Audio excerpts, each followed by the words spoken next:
Es muy fresca y es muy amena, es erótica, es sensual.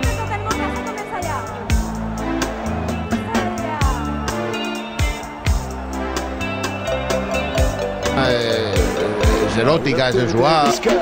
Pero vos el día ese del sombrero que te daban, del gorro que te daban, esa parte que te ponen de la cara.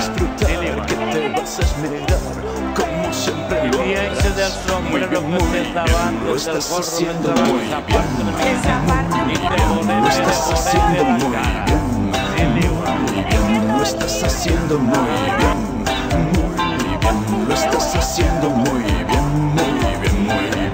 Pero cariño, no pares, tú sigue y no hables, que Dios te lo pague, que lo haces muy bien. Y mientras yo me concentro, chúpala más adentro, que ya llega el momento y lo has hecho muy bien. Lo estás haciendo muy bien. Es erótica, es sensual. Muy bien. Me gusta tomate.